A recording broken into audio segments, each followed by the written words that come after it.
मेहनत की सुबह सुबह की पहली किरणें जब गांव की गलियों में फैलती हैं तो हर घर में जीवन की हलचल शुरू हो जाती है। उसी समय एक नीले दुपट्टे वाली लड़की रीना अपनी गाय गौरी के पास पहुंचती है। गौरी को सहलाते हुए रीना मुस्कुराती है। चल मेरी लाडो, आज भी खूब दूध देगी ना? गौरी जैसे मानो जवाब देती हो। रीना बाल्टी रखकर धीरे धीरे दूध निकालने लगती है। बाल्टी में सफेद दूध का झाग भरता जाता है और उसकी आंखों में गर्व की चमक दिखती है। हर दिन वो यही करती, दूध निकालती, साइकिल पर रखती और शहर जाकर बेचती। उसी मेहनत से वो अपने बूढ़े पिता और छोटे भाई का पेट पाल रही थी। जलन का बीज गांव के दूसरे छोर पर एक किसान रहता था। नाम था लाला राम। उसकी बेटी सविता रीना की हम उम्र थी, पर रीना की तरक्की देखकर उसके मन में धीरे धीरे ईर्ष्या भरने लगी। हर सुबह जब रीना दूध लेकर जाती, लोग कहते, देखो रीना कितनी मेहनती है, उसकी गाय तो खजाना है। सविता चुप रहती मगर भीतर से जलती रहती। एक दिन उसने अपने पिता से कहा, बाबा, सब लोग उसी की बात करते हैं, हमारे घर की कोई इज्जत नहीं। लाला राम ने हंसते हुए कहा, बेटी, इज्जत मेहनत से मिलती है, दूसरों से जलने से नहीं। पर सविता के मन में अंधेरा गहराता गया।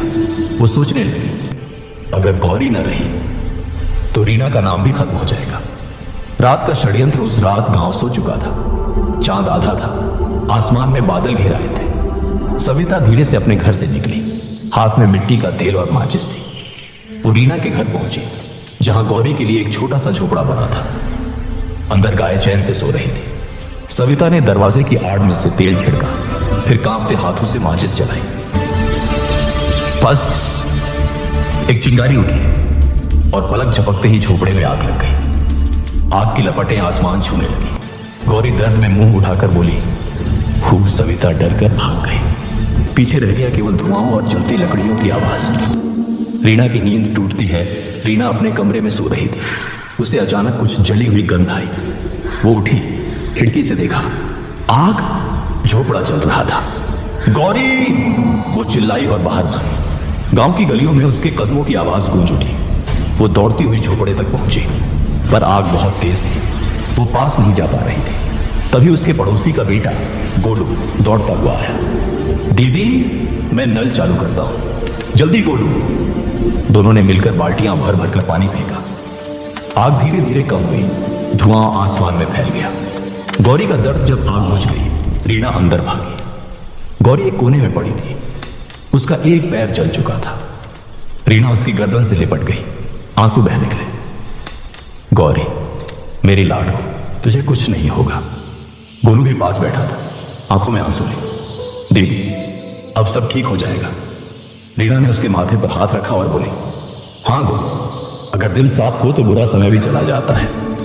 अगली सुबह सुबह गांव वाले जमा हुए। सबने देखा झोपड़ा जला पड़ा था, पर रीना और गौरी दोनों जिंदा थी।